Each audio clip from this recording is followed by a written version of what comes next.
Hai semua, buat kalian yang udah menonton dan mengaktifkan tombol subscribe, Mimin ucapkan terima kasih ya. Selamat menonton. Di kehidupan pertamanya, Kang dan Doyon mendatangi Ji-eum untuk memesan kain yang akan digunakan dalam upacara kematian leluhur. Saat mereka pergi, kakaknya Chowon pun datang, bahkan berpapasan dengan Doyon. Tiba-tiba, Chowon pun merasa sakit. Seorang kakek mengatakan kalau kakaknya Chowon sangat lemah, lalu memberikan obat yang terakhir bisa diberikannya. Suatu hari, kakek itu pun datang dan memberitahu kalau ada bahan yang bisa menyembuhkan kakaknya Chowon. Kakek itu mengatakan bahwa tidak mudah untuk mendapatkannya. Ji-eum pun akhirnya pergi mengantarkan kain pesanan Kang. Saat di dalam, Ji-eum pun melihat gemerincing tersebut. Soha merasa ada yang aneh pada Ji-eum. Ji-eum pun menyerahkan kain tersebut. Kang lalu berkata kalau dia akan berdoa, sehingga meminta Soha untuk meninggalkannya sendiri dan mengosongkan kuil. Selesai berdoa, Kang pun pergi. Melihat itu, Ji-eum pun masuk ke kuil tersebut. Ternyata Ji-eum disuruh untuk mengambil gemerincing itu agar dapat mendatangkan hujan di istana dan dapat ditukar dengan obat kakaknya. Tapi kakek itu juga sudah mengingatkan kalau itu bisa membuat dewa menghukumnya. Ji-eum pun akhirnya mengambil dan membawa pergi gemerincing itu. Ji-eum mengajak kakaknya Chowon untuk pergi, tapi mereka sudah dikejar oleh Soha, Kang dan juga Doyon. Soha pun meminta untuk mengembalikan gemerincing itu. Dan kakaknya Chowon juga baru tahu kalau Ji-eum mengambil gemerincing tersebut. Ji-eum pun memohon agar dapat membawa gemerincingnya. Ji-eum pun memohon agar dapat membawa gemerincing itu pergi untuk mengobati kakaknya Chowon dan berjanji akan mengabdi pada langit selamanya. Sehingga Kang memperingatkan Ji-eum bahwa umur manusia hanya 100 tahun. Sedangkan langit ratusan bahkan ribuan tahun. Melihat kakaknya Chowon batuk darah, Ji-eum pun memohon dan bersedia menerima hukuman yang diberikan langit. Namun Kang marah karena merasa upacara kematian leluhur juga penting. Yang membuat Ji-eum menangis dan marah lalu mengatakan, apa pentingnya upacara kematian sampai membuatmu tidak peduli pada nyawa orang lain. Tapi tiba-tiba kakaknya Chowon terluka dan Soha memegang pedang yang berdarah. Ji-eum pun menangis dan Soha mencoba untuk menenangkannya. Tapi saat itu Ji-eum berjanji akan membunuhnya. Sehingga Ji-eum pun mencekik Soha. Dan melihat kalau saat di jembatan itu, dia juga menusuk Soha. Soha pun mencoba menyadarkan Ji-eum. Akhirnya Ji-eum pun sadar dan mengatakan pada Soha kalau dia melihat kehidupan pertamanya. Ji-eum lalu berkata, kakakku meninggal. Dia membunuh kakakku. Soha mencoba untuk menenangkan Ji-eum, tapi Ji-eum memanggil nama Soha di kehidupan pertamanya sambil berkata, kau membunuh kakakku. Soha pun mencoba untuk menyadarkan Ji-eum dengan berkata, ini aku Soha. Ji-eum pun merasa bingung dan menangis. Soha lalu memeluk Ji-eum dan menenangkannya. Melihat itu, Kang pun pergi. Ji-eum pun menjauh dan minta untuk sendiri. Tapi Soha berkata, tidak mungkin aku meninggalkanmu saat seperti ini. Tapi akhirnya Soha pun berkata, telepon aku nanti, aku akan menunggu. Soha pun akhirnya pergi dan menerima telepon. Ternyata Kang mengajak Soha bertemu.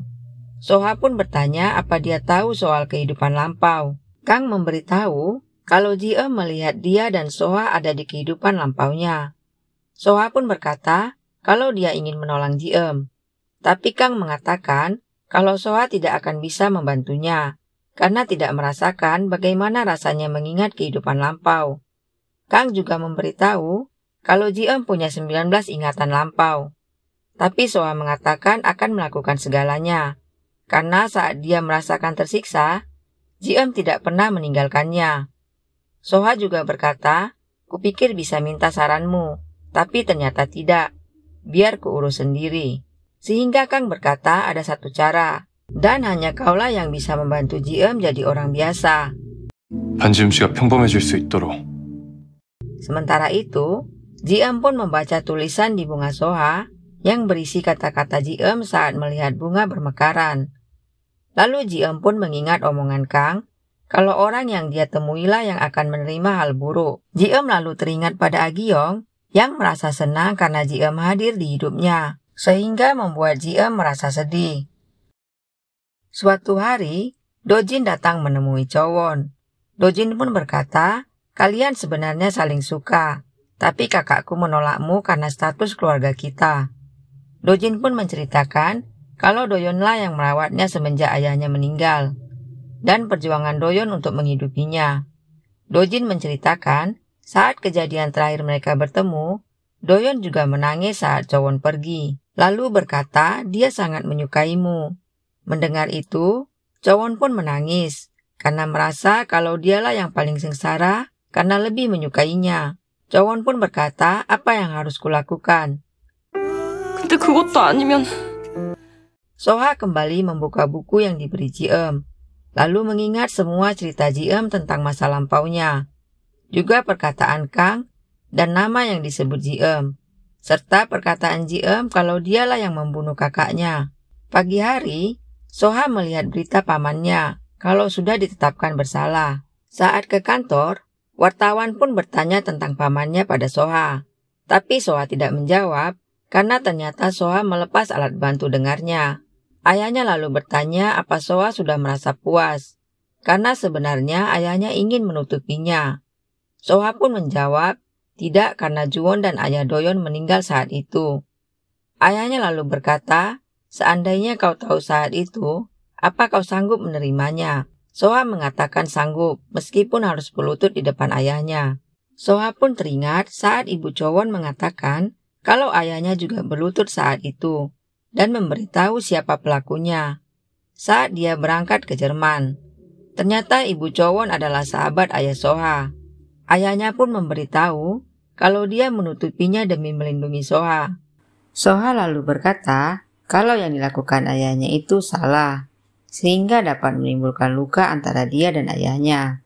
Saat Soha pergi, ayahnya pun teringat perkataan Direktur Jang yang memberitahu kalau pamannya lah pelakunya, dan ayah Soha lah yang meminta agar pamannya menyembunyikan dari Soha.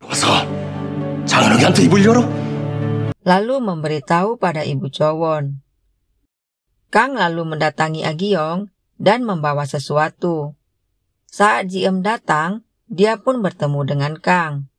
Saat Kang akan pergi, Ji-eum pun memanggil dan memberitahu kalau dia juga ada di kehidupan pertamanya. Lalu bertanya kenapa Kang tidak cerita dari awal. Tapi Kang berkata, kau harus mengingatnya sendiri dengan bantuan gemerincing itu. Kang pun bertanya apa yang dilihat Ji-eum saat memegang gemerincing itu. Ji-eum pun menceritakan apa yang dilihatnya. Mendengar itu, Kang pun berkata ternyata belum lengkap dan meminta Ji-eum untuk mengingat semua kehidupan pertamanya agar Agyeong bisa selamat, dan menyuruh Ji-eum untuk mencari orang yang membuatnya mengingat kehidupan lampaunya.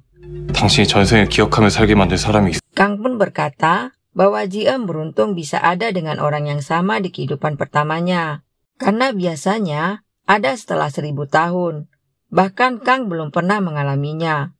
Lalu Kang memberi gemerincing itu pada Ji-eum dan menyuruh Ji-eum untuk menemuinya setelah melihat semuanya. Saat berjalan pergi, Kang berkata dalam hati, aku tidak mau, kau harus tetap menemuiku lagi. Ji-eum lalu melihat Agyeong sambil memegang gemerincing itu. Pagi hari, Ji-eum pun mengantarkan makanan untuk Agyeong dan berjanji kalau dia pasti akan menyelamatkannya. Saat melihat Chowon, Ji-eum pun teringat kejadian yang dilihatnya itu. Ji-eum pun langsung memeluk Chowon. Ji-eum pun berkata, mungkin kita sudah ditakdirkan bersama dari dulu. Hubungan orang yang sangat mencintai atau sangat membenci pasti akan berlanjut suatu saat, entah sebagai keluarga atau kekasih. Chowon pun berkata, jadi jika tidak berlanjut berarti memang bukan takdir. Tapi Ji-eum memastikan semua yang ditakdirkan meski lama pasti akan bertemu. Tapi Chowon berkata, tidak sekarang, aku harus melepaskannya. 이젠 정말 놔야 하는 것 같아. Selesai rapat, Doyeon pun bertanya tentang Agyeong.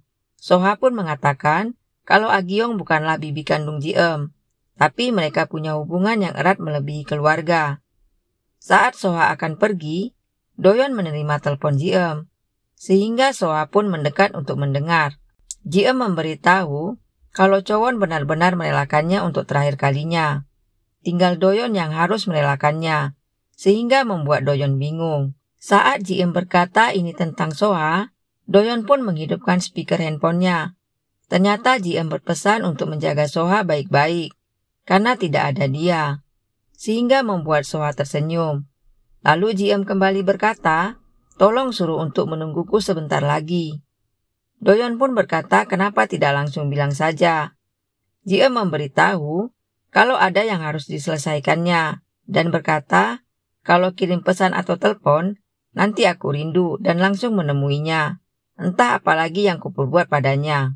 Saat Soha kembali tersenyum, Doyeon pun mematikan HP-nya, sehingga membuat Soha komplain. Doyeon pun berkata, ini HP-ku, kalau rindu telepon saja.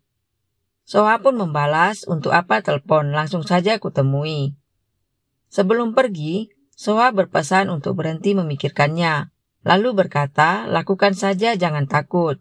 너 신중도 병이다. 그냥 지르고 살아. Ji-eum pun teringat saat dia mencekik Soha. Melihat meja Chowon, Doyeon pun bertanya apakah Chowon dinas luar.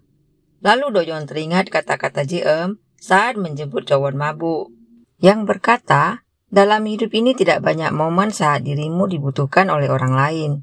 Dan di luar, ternyata Chowon datang dengan membawa bunga, tapi hanya berdiri di pintu. Saat Soha datang ke rumah sakit, Ji-eum melihatnya lalu pergi, tapi terlihat oleh Soha. Saat Ji-eum berbalik, ternyata Soha sudah di belakangnya. Soha mengatakan dia datang karena tidak mau menunggu, lalu meminta izin untuk mendekati Ji-eum dan memeluknya. Soha pun meminta maaf dan berkata dia tahu kalau pernah melukai perasaan Ji-eum di kehidupan lampaunya. Soha pun mengatakan dia sudah berpikir semalaman, kira-kira kesalahan apa yang dulu sudah diperbuatnya, dan bagaimana caranya agar Ji-eum lebih baik, tapi tetap tidak menemukan jawabannya. Ji-eum lalu berkata kalau dia pun sebenarnya sudah mau melupakan kejadian 1000 tahun lalu. Sehingga Soha berkata, lantas kenapa kau pergi melihatku? Ji-eum pun memberitahu kalau dia bisa membuat Soha dalam bahaya. Ji-eum juga memberitahu kalau dia bisa melupakan kehidupan lampaunya dan menjadi orang biasa. Soha pun kembali teringat perkataan Kang, lalu memegang tangan Ji-eum dan berjanji akan selalu berada di sisi Ji-eum. Sementara itu, Kang pun teringat perkataannya pada Hana, lalu berkata, bagaimana aku bisa melupakanmu? Akhirnya Ji-eum pun ingin memegang gemerincing itu kembali, dan menyuruh Soha untuk pergi, karena takut dia akan menyerang Soha kembali. Tapi Soha menyuruh Ji-eum untuk melihat semuanya tanpa ada yang tertinggal, dan berkata, aku akan tetap berada di sini. 내가 여기 있을게. Ji-eum pun memegang gemerincing itu, lalu melihat Kang berjalan sambil membawa gemerincing, dan Soha berada di belakangnya. Lalu terlihat Ji-eum datang membawa sebuah pisau. Ternyata awalnya Ji-eum ingin membunuh Kang, tapi Soha melindunginya. Lalu mengingatkan Ji-eum untuk tidak membalas kejahatan dengan kejahatan. Ji-eum pun membuka matanya, lalu Soha memegang tangan Ji-eum. Saat melihat Soha, Ji-eum merasa ada yang aneh, sehingga memegang gemerincing itu kembali. Lalu kembali melihat Soha sedang bermain bersama anak-anak. Kemudian kembali saat Ji-eum marah pada Kang, ternyata Soha sudah menyuruh Ji-eum untuk segera pergi. Dan Kanglah yang menebas leher Chowon. Bahkan saat itu, Kang juga hendak membunuh Ji-eum, tapi Soha menahannya dengan berkata, upacaranya harus segera dimulai. Lalu mengambil pedang yang berlumuran darah itu. Akhirnya Ji-eum pun sadar kalau Kanglah yang telah membunuh kakaknya. Ji-eum kembali melihat, saat mencabut pisau itu, dia pun terpana. Lalu Soha menahannya, dan berteriak minta mereka berhenti. Saat itu, Ji-eum berkata, padahal aku hanya mau menyelamatkan sebuah nyawa, sehingga Soha melepaskannya. Ji-eum lalu megang gemerincing itu dan berjanji tidak akan melupakan kejadian saat itu selamanya, dan mengatakan akan terlahir kembali untuk balas dendam.